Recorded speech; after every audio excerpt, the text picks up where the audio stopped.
888-971-SAGE, 888-971-7243. I am Larry Elder. We are ReliefFactor.com studio, hour 3 of the Great Eldersky Show. We were talking about this doctor who's been trashed by Dr. Collins, former head of NIH, and Dr. Fauci, who's still at NIH. His name is Dr. J. Bhattacharya, Stanford epidemiologist, heavily credentialed, and he was dismissed because he signed what's called the Great Barrington Declaration, dismissed as a fringe epidemiologist. By the way, almost 900,000 people signed the Great Barrington Declaration. Doctors, epidemiologists, public health science. And here's what it says, quote, "As infectious disease epidemiologists and public health scientists, we have grave concerns about the damaging physical and mental health impacts of the prevailing COVID-19 policies and recommend an approach we call focused protection," close quote. And Dr. Collins on Fox News doubled down on his attack against people like Dr. Bhattacharya and on the Great Barrington Declaration. Dr. Collins, we always hear follow the science, and you know science is observation, description, experimentation, and explanation. But it seems that a lot of health policymakers have been trying to silence opposing views.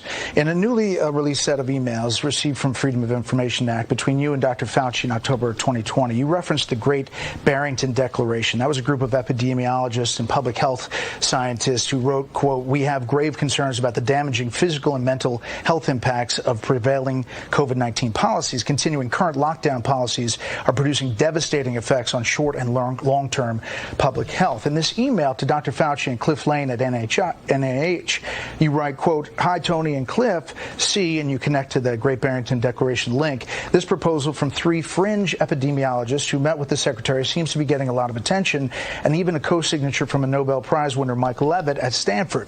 There needs to be a quick and devastating public takedown of its premises. I don't see anything like that online yet. Is it underway?" Francis, did you write that? I did write that, and I will stand by that. Let me explain. What was being proposed there was basically saying, let's not worry about mitigation. Let's just let this virus rip. This is, of course, before we had vaccines. And basically, these, I will call them fringe epidemiologists who really did not have the credentials to be making such a grand sweeping statement, were saying, just let the virus run through the population, and eventually then everybody will have had it and we'll be okay. Hundreds of thousands of people would have died if we had followed that strategy. So I'm sorry, I was opposed to that. I still am, and I'm not going to apologize for it. There are times when people make crazy proposals on the basis of pseudoscience, and that needs to be called out. Right, but I guess it just follows this track with the early days downplaying or trying to discredit the lab leak theory from Wuhan. Why spend the time doing that when we're talking about observation, description, experimentation, and okay, let's get back to him trashing Dr. Bhattacharya. Dr. Bhattacharya took to Twitter and wrote a series of tweets. And one of them, he said, "Now I know the origin of the term 'let it rip.'"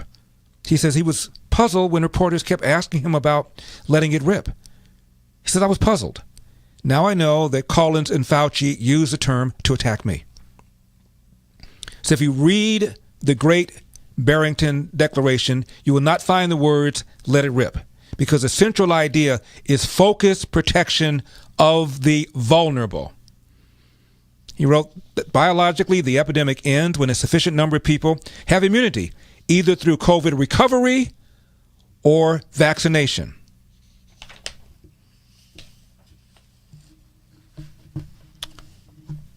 So the question, he tweets, is how to get through this terrible pandemic with the least harm, where the harms considered include all of public health, not just COVID. And the Great Barrington Declaration and focused protection of the vulnerable is a middle ground between lockdown and let it rip. Another tweet. Lockdowners like Collins and Fauci presumably think that focused protection of the vulnerable is impossible. They could have engaged honestly in a discussion about it, but that would have found the public health is fundamentally about focused protection. He said Collins and Fauci lied about the ideas that the Great Barrington Declaration contains and orchestrated a campaign against us. Propaganda, smearing war, calling me a fringe epidemiologist. It is odd given my decades of NIH-funded research. Does Collins and the NIH fund other fringe scientists? Putting fringe, of course, in quotes. Another one. Why do Fauci and Collins engage in ad hominem lies instead of honest scientific discussion? I don't know fully, but part of the answer lies in another puzzle. Their blindness to the devastating effects of lockdown on the poor and the vulnerable. For instance, he tweets, the economic devastation of poor countries caused by rich countries shutting down has contributed to tens of millions facing starvation. I could list many more harms. We all need to work hard to reverse the damage. Another tweet. COVID panic mongering by Fauci and Collins led countless school districts to shut down schoolhouse doors, especially for poor kids who could not afford private school, especially in blue states. The harm to our kids, writes Dr. Bhattacharya, will last a generation. Another tweet. Fauci and Collins are silent about lockdown harms because they are culpable. The sad fact is they won the policy war, they got their lockdowns, and now with other lockdowners own the harms. They cannot deny it. The Great Barrington Declaration warned them. Another tweet. They cannot say that the lockdowns work to suppress COVID. In the U.S., we followed the Fauci-Collins strategy lockdown, and we have 800,000 COVID deaths. Sweden, with a more focused on the protecting the vulnerable, did better and cannot be ignored. Here's another tweet. Though lockdown seems so sensible to some as a way to stop the disease spread, in fact, they protect only a certain class of people, the laptop class, who are permitted to work from home.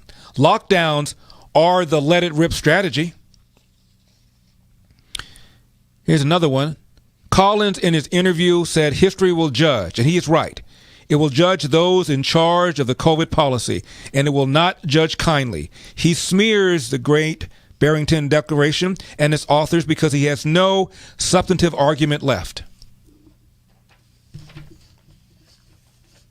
Two more tweets.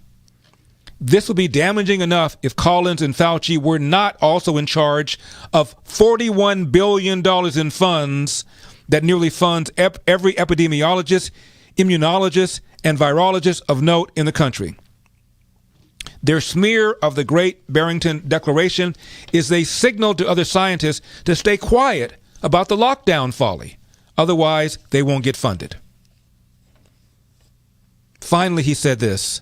Francis Collins' interview with Bret Baier marks a sad end to an illustrious career. I take no joy in saying so. Fauci should join him in retirement. They have done enough damage. End of quote.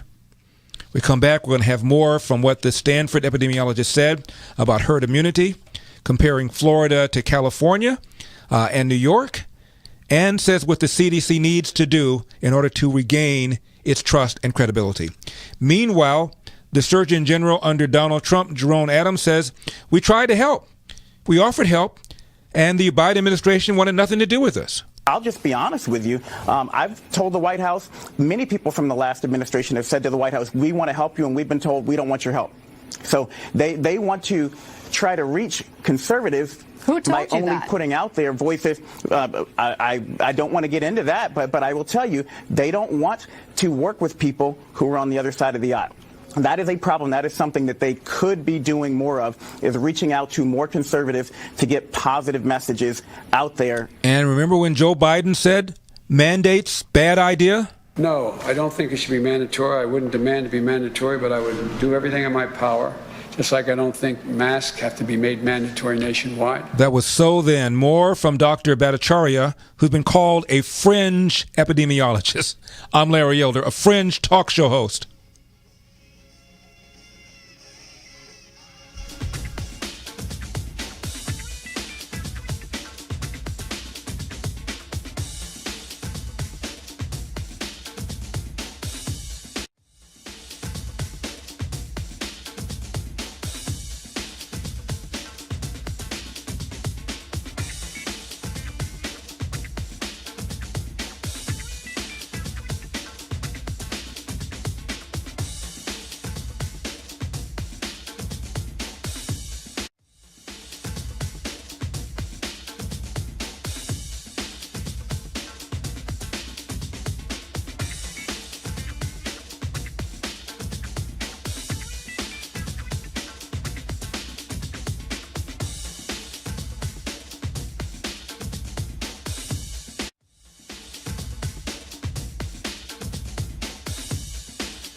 a lot of Republicans, especially the talent on TV, use the term Democratic Party, Democratic Senator, Democratic. Don't do that anymore. You're promoting the Democrat Party. Democratic is an adjective. Don't say Democratic Party. Say Democrat Party. It's a Democrat senator. It's a Democrat and Republican. I'm going to send an email, and I'll spell it out. It's because we're promoting to young people the Democratic Party is the party of democracy. So what must the other party be? Anti-democracy. Don't say anymore. Try it. Just use Democrat. Thanks, Larry. Take care. Have health. Good health. Happiness. Bye. You're absolutely right about that. 888-971-SAGE, 888-971-7243. I will try to remember to do that. I am Larry Elder. We are ReliefFactor.com studio. Let me give you a quick update on the generosity of men and women just like you. Christmas just 3 days away. My Salem colleagues and I have now generated enough donations to bless over 24,000 children of prisoners with a life-changing Christmas experience this year from our friends at Prison Fellowship. The bad news is there are 1.5 million children who have a mom or dad, or sadly, sometimes even both, in prison. But when I tell you we're changing lives, I don't mean just the children of prisoners, but those inside prison walls as well, as we hear from this TV report from the Omaha Correctional Center.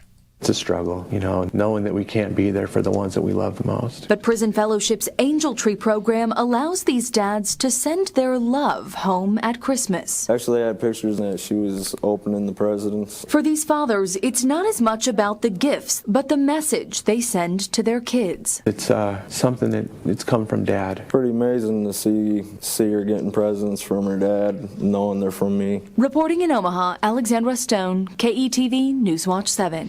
Now, even with only 3 days left until Christmas, there are still thousands of children who, through no fault of their own, have a mom or dad in prison this year. You can make an eternal difference in the lives of these children when you support Angel Tree by going to LarryElder.com and clicking on the Angel Tree banner to make a donation. The cost to help reach one child with Angel Tree, only $25.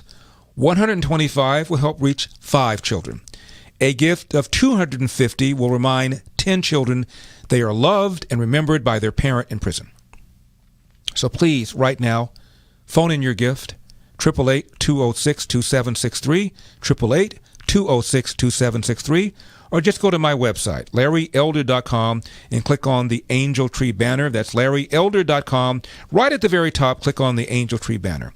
Now, here is what the Great Barrington Declaration said about focus protection, which Dr. Collins, in his interview with Brett Baer, dismissed as a let-it-rip strategy. And nowhere in this 2-page declaration do they say anything about let it rip. Here's what they say, and I'm quoting. The most compassionate approach that balances the risks and benefits of reaching herd immunity is to allow those who are at minimal risk of death to live their lives normally, to build up immunity to the virus through natural infection while better protecting those who are at highest risk. We call this focused protection. End of quote. And regarding calling Dr. Bhattacharya a fringe epidemiologist, he's a professor at Stanford. He's a doctor. Epidemiologist is his specialty. He's a health economist and a public health policy expert who, as he pointed out, has received a great deal of grant money from NIH, the organization that Dr. Collins, who referred to him as a fringe epidemiologist, runs. Here is what he said about how the CDC, Jay Bhattacharya, how the CDC can regain their trust.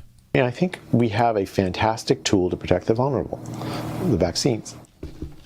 We should work very hard to convince vulnerable people that it's worthwhile for them to get it. And that involves, for instance, not doing a mandate. A mandate, essentially, what it's done is it created a class of people. Like the vaccine, the anti-vax movement used to be a small fringe movement on the edge of society. And scientists would obsess over it, or that how can there exist X percent of less than some 1% of people that don't agree that an MMR vaccine is a good idea.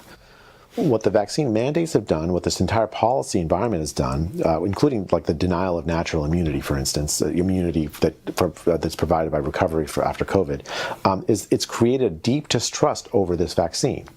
And now that this anti-vax movement, if you will, is 20% of the population, 30%. I mean, it's some much larger fraction. It's mainstreamed it. It's because people have lost trust in the science. Scientists have made all kinds of promises about the lockdowns, about the vaccines that have not come to pass. Right. So, for instance, the promise was that the vaccines will get us to a place where we can more or less not worry about the spread of the disease. Well, of course, that's turned out not to be true. Like, the vaccine does not stop the disease from spreading. Highly vaccinated population and still have the disease spread. That's clear now, right? The promise was that the lockdowns would protect the vulnerable. Well, that's turned out to be false. And then the idea was, like, the reason for the vaccine mandate is there's not enough people cooperating with us to get vaccinated together. If we have sufficiently large fraction of the population vaccinated, we would stop the thing. So now that we've created this essentially an outclass of people, these unvaccinated people, we can blame for all kinds of things. Remove them from normal life. A lot of them are poor. A lot of them are minorities. A lot of them are working class people who worked through the epidemic. They were the heroes of the epidemic up until the moment they decided, I've already got COVID. I don't know if the vaccine is for me. You can argue about whether it is right or wrong from a medical point of view for them. But instead of respecting them, they said, okay, you must get it or you lose your job. That's essentially where we are. So I think we've created this like deep distrust in science and in medicine through these like coercive policies and these set of failed promises. And I think what needs to happen is we need to work to heal that. I mean, public health is actually quite an important thing, and having a public health that people can trust is actually important for people's health. And I think we have to reverse course. I mean, frankly, if I were in charge of the CDC, I would just apologize for the enormous mistakes that public health has made over the last 18 months, and seek to start anew, seek to get trust of the public. I think that has to be the beginning of it, like some acknowledgement that things have gone deeply wrong, rather than trying to scapegoat, to take responsibility that the orthodoxy that promoted these lockdowns, that oversold the vaccines instead of using them for focused protection, promising essentially zero COVID with them. They should acknowledge them, acknowledge that immunity after infection actually exists, acknowledge their errors, and then try to start over. And speaking about creating a whole class of people unvaccinated, here again is the Boston mayor, Michelle Wu.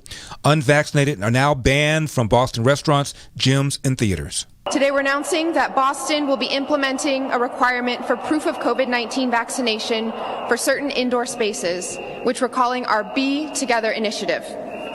Be Together will require proof of vaccination to enter indoor dining. Well, three categories, just so you can keep the count. First, indoor dining, including bars and restaurants. Secondly, indoor fitness venues, such as gyms. And third, indoor entertainment, recreational, and event venues, such as theater shows or sports games. We come back. Dr. Bhattacharya compared the policies of Florida to California to New York. And he discussed exactly what herd immunity is. All of that and more. I'm Larry Elder. Do not leave town.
charade must end.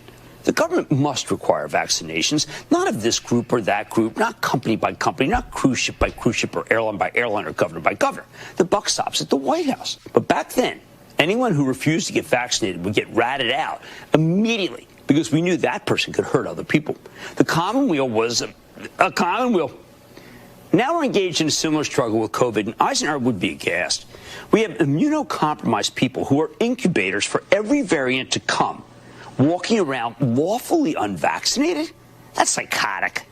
We have companies that have tried hard to get people vaccinated and now backing down. We have governors who want to be president by grandstanding on a foolish states' right issue, the right to get sick, get other people sick. So it's time to admit that we have to go to war against COVID. Require vaccination universally. Have the military run it. If you don't want to get vaccinated, you better be ready to prove your conscientious objector status in court. Wow. Jim Cramer of CNBC. And guess who after that contracted COVID? Jim Cramer of CNBC. All of that and more. 888-971-SAGE, 888-971-7243. I am Larry Elder. We are ReliefFactor.com studio. All of you out there know that MyPillow doesn't have box stores. They don't have shopping channels. And they have been canceled. Places like Bed Bath & Beyond no longer carry their products. Why? Because Mike Lindell is skeptical about the results of the 2020 election. Same skepticism that Democrats have had for the entirety of Donald Trump's presidency, but I digress. But nevertheless, you've been very supportive of Mike and of his company, MyPillow. So he now wants to show his appreciation. You can get the lowest price in history of MyPillow for their classic standard MyPillow, regularly $69.98, now only $19.98 with promo code.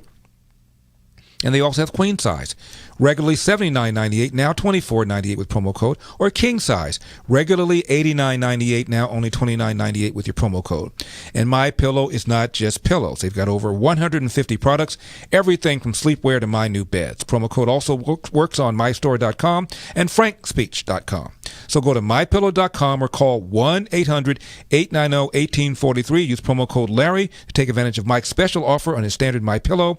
That's mypillow.com, promo code Larry, or 1-800-890-1843. That's 1-800-890-1843. After Jim Cramer of CNBC says we should have a universal vaccine mandate, have it enforced by the military, guess who contracted COVID-19? And Steve Bannon was amused. Ben, and so tectonic plate shifts this morning on winter solstice. Cramer is leaving the ship, and a lot of people are going to leave with him. The rats are all leaving the ship, and here's why. He's been vaccinated, he's been boosted, he's been mega boosted, he's bragging about it. He wants to put you in a camp run by the United States military. He said it on CNBC. He did not get deplatformed. No advertiser left him. He said you had to become a conscientious objector, argue in court, and still be thrown in the who's gal. And CNBC and the monsters at NBC, and they are monsters. They are doing the Berlin Games of 1936. They're giving the Chinese Communist Party that have done everything in their power to destroy the Chinese people. They're giving them a platform, and those demons allowed Cramer to go on there a week ago and say they're going to put you in a camp. This is not right-wing paranoia. He said it, and he doubled down on it. He says, you've got to become a conscientious. We have to go to war with this. And today he's whining. A little whiny. I can't say it on TV. It starts with a B, right? Sitting there whiny. He's so whiny. Oh, they told me the tests work. They told me the vaccines work. You're a clown. How can you be on a network advising people on their finances? You're a goofball. You're a goofball. You come at whiny. They don't know anything. Of course, you took the shot, you moron. You were a proponent of the shot and the booster. You didn't look at the evidence. You didn't look at Great Barrington. You didn't look at any of the evidence out there about herd immunity. Not only did you want to take the shot, you want to force it on your fellow man or put him in a prison camp. And they have to become a conscientious objector. Many of these people have served their country on foreign battlefields, and you're going to make them, you, Jim Cramer, have never done anything for your country in your entire life? That is Steve Bannon. Probably did not put Jim Cramer in his will. And Cramer, as he said, you heard him. He thinks there ought to be a universal vaccine mandate, and said mandate should be enforced by the military. Meanwhile, highly credentialed, highly respected epidemiologist from Stanford Medical School, Dr. J. Bhattacharya, is being trashed by Drs. Collins and Fauci as a fringe epidemiologist.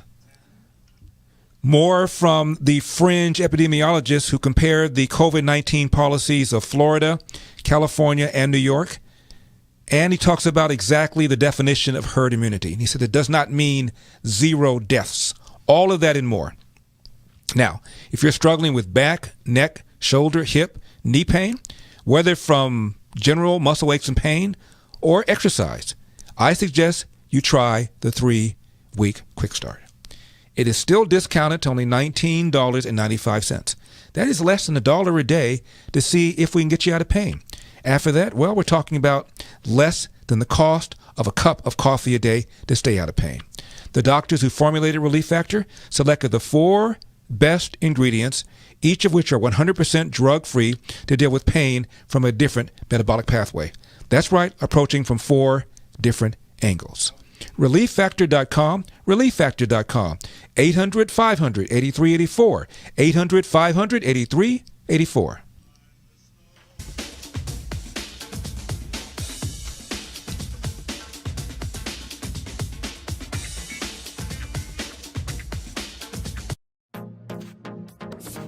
Trending now on the Larry Elder Show.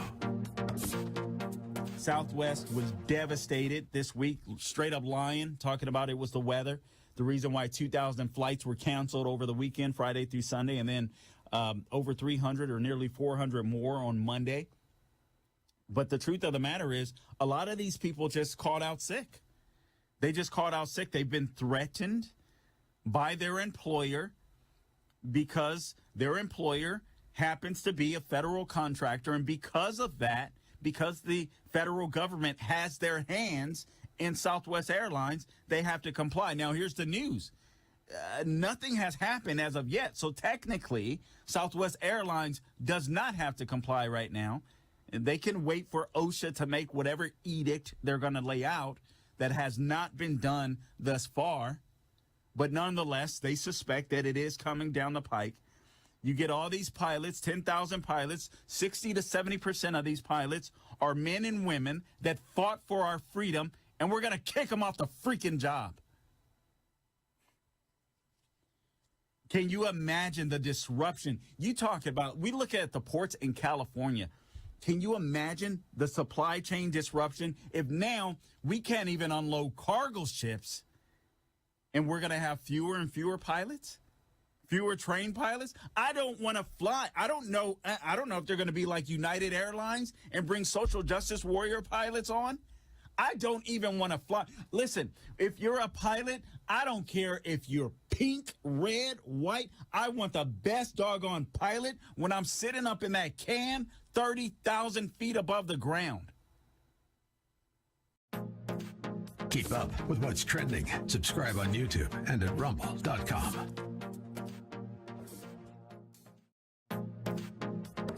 Trending now on the Mike Gallagher Show.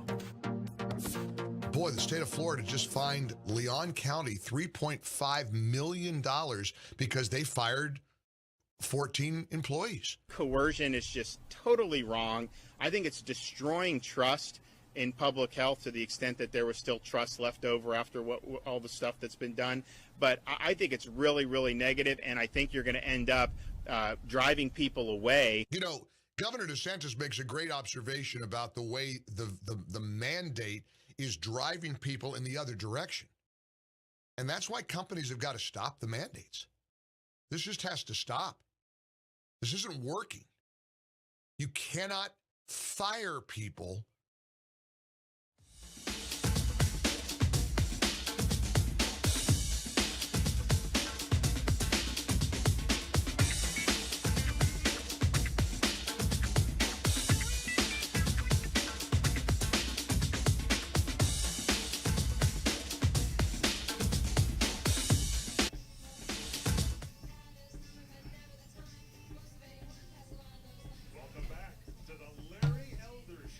Hi, Larry. When you read the founding documents, the Constitution, Declaration of Independence, and other things, you realize what geniuses our founding fathers were compared to the stools, stooges, and dopes we have today in Congress. Well, they are built back better. I recall an English statement that says I before E, except after C, something like that. We should call it built back bitter, because it is going to be a bitter pill if we have to swallow it. 888-971-SAGE, 888-971-7243, and I am Larry Elder. We are ReliefFactor.com studio. Well, they're determined to pass some of it. Whatever happened to people that wanted to shrink government, reduce taxes, reduce regulations? And when I hear the Republicans, they're willing to go along with this. It's just too expensive, that's all. What? Some of it's fine. Just this part's fine, that part's fine. No, none of it's fine. Another expansion of government, another transfer of money out of one pocket to another pocket. Speaking of the genius founding fathers, they're spinning in their graves at what's happened to this country. How we're ignoring federalism, how we're ignoring Article 1, Section 8, but I digress. Back to the fringe epidemiologist, Dr. J. Bhattacharya, comparing the COVID-19 policies of Florida to California to New York. Take the nations and states. I'll just give you a very, very simple example, right? So Florida has essentially opened up entirely in September of 2020, mostly opened up in May of 2020. Have not followed a lockdown policy. Didn't close businesses. Didn't close schools. Many places in Florida didn't mandate masks. So in schools in Florida actually didn't require, like half the schools in Florida, more than half the schools in Florida didn't require masks during the year. Or allowed parents to opt out or whatever, right? So what you had is essentially like an A/B test. You have Florida, which followed a much more, at the same time, they also followed a focused protection plan, protecting nursing homes before the vaccine, moving resources into nursing homes to test staff, reducing staff rotations, working to provide resources so that the older people that live in Florida could avoid being infected during high seasons of COVID. On the other hand, you have New York and New Jersey, Pennsylvania, California that followed lockdown policies. Well, which had better COVID outcomes? Well, it turns out Florida did. Florida had lower risk-adjusted death rates from COVID than California did, even now, even after the recent summer surge in Florida in cases and deaths. Which is shocking, right? But it's true. You've also had more equal outcomes. So, for instance, in California, it's the Hispanic population that has borne the brunt of COVID. A disproportionate number of deaths in COVID in California have come in the Hispanic population.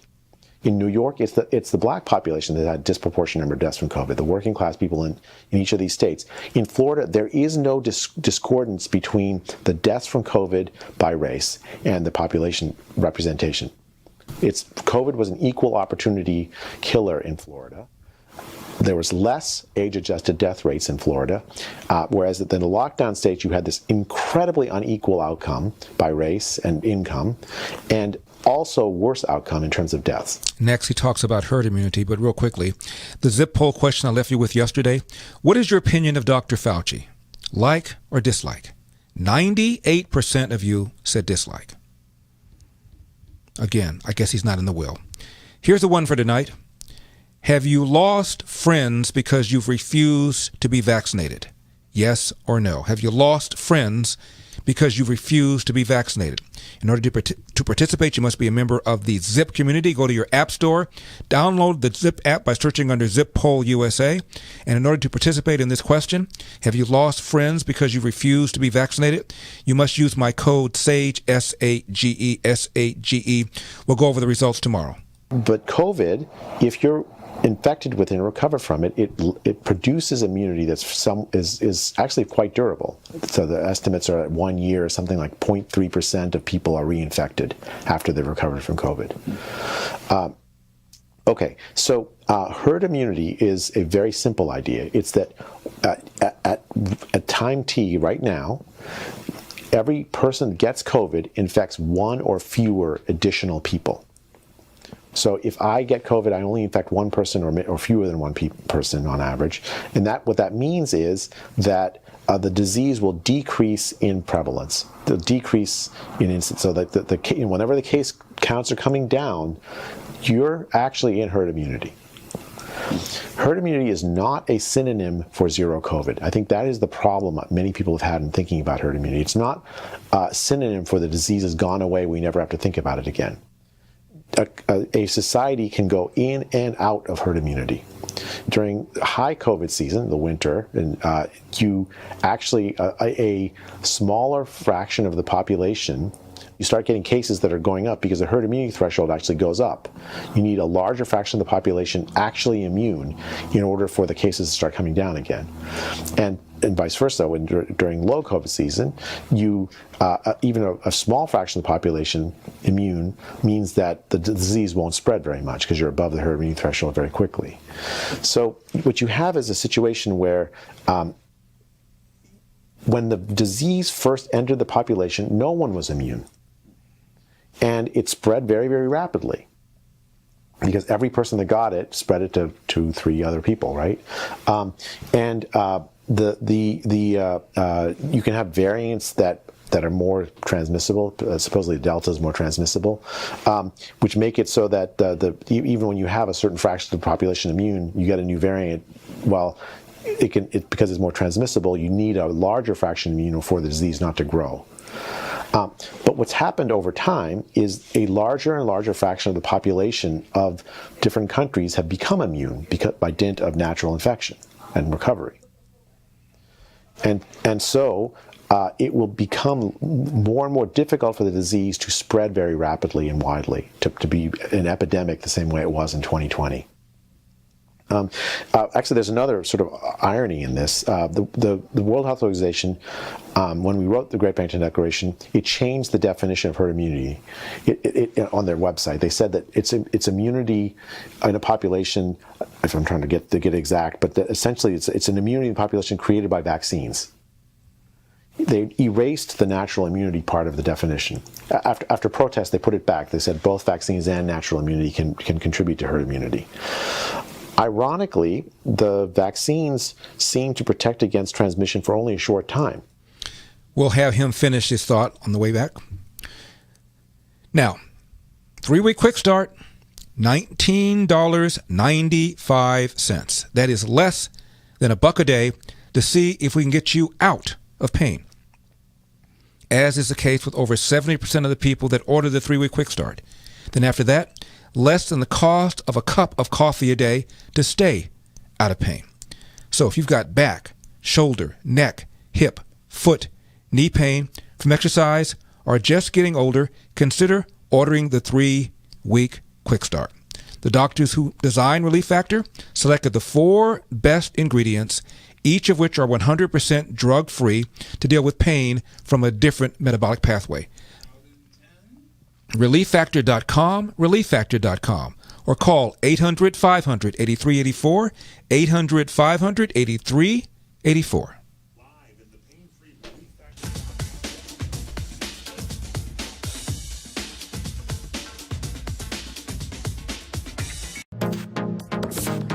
Trending now on America First with Sebastian Gorka.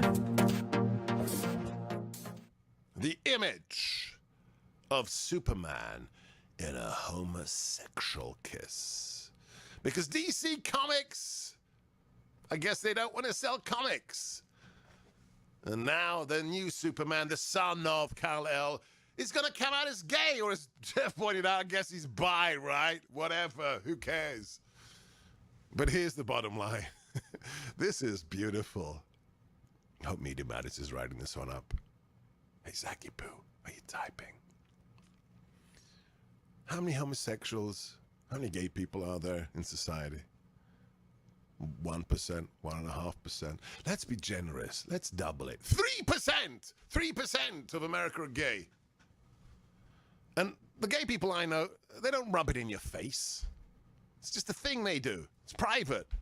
It's not an agenda they got to ram in your face. Say, look, this is me. It's the radical fraction of that 2%. The loud screamers. The identity politics harridans. So why are you trying to placate a fraction of 2%? It's dumb business sense, really. Means you're weak. It's not courageous to have a gay Superman. It's the opposite. You're a panderer. R.I.P. Commander Bond. R.I.P. Kal-El. Rest in peace, Superman. Keep up with what's trending. Subscribe today at rumble.com.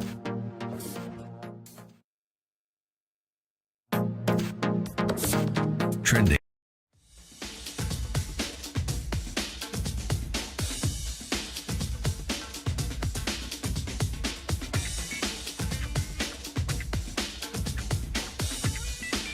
And certainly incompletely. So that means the natural immunity is going to be the more important contributor to herd immunity when it happens. Now, let me just tell you what it'll look like. It won't look like the disease is gone. During high COVID season, the disease will return. During low COVID seasons, it'll go back down again. Disease will continue to spread in the population over and over. People are likely to get COVID more than once in their lifetime, just like they're likely to get other colds more than once in their lifetime. The good news is that the second, third, fourth times you get it, your body remembers how to deal with it, and it's likely to be much milder than the first time you got it. So learning to live with COVID is not as scary as you might think. It's better the first time you get it to be protected with the vaccine, because the vaccine blunts the worst of the disease, this death and hospitalization. But I don't envision a future where you have to get boosters over and over and over again, because such a large fraction of the population has already had it and therefore has pretty effective protection against severe disease if they get reinfected. Sure sounds like a fringe epidemiologist to me. How commonsensical is that? How logical is that? Calmly stated, simply put, he is a fringe epidemiologist, and the Great Barrington Declaration is let it rip. 888-971-SAGE, 888-971-7243. Dominic is in Clearwater, Florida. Dom, how are you doing? We don't have Dom. Dom dropped off. Chuck is in upstate New York. Chuck, you're on the Larry Elder Show. Thank you so much for calling. Hi, Larry. I've been a nurse for 25 years in my community. I actually live in the Utica area of upstate New York, in Oneida County, where we're seeing quite the surge of COVID right now in all our hospitals. We're very overwhelmed. We don't have any staff because the governor decided to fire them all. But here's the thing. You don't have to be a nurse or a medical professional to have common sense. We've got a pandemic. We got a wide open border, people coming in. Our hospitals are overwhelmed. We have no staff. We're seeing the vaccines failing. We have cruise ships, 2 in the past month, with vaccinated staff, fully vaccinated passengers, but yet they have COVID outbreaks of almost everybody on the ships. Mm-hmm. Locally here, Cornell University had 900 students who were fully vaccinated, because that's a requirement to go to college in the state of New York now, have COVID. We're seeing the call for up to 3 to 4 booster shots now. Another sign of failure. We're seeing more variants. Another sign of failure. So failure. If I'm the governor of the state of New York, why am I not calling healthcare workers back and lifting the mandate? Why am I trying to use the National Guard at the taxpayer's expense? I'm going to tell you why. Because New York State, for the past 100 years, has been dominated by Democrats. And that's why fiscally, that's why the state is in the shape it's in, because of bad decision-making by the Democrats. Same is true of Illinois. Same is true of California. God bless you, Chuck. God bless everybody. See you tomorrow. I'm Larry Elder.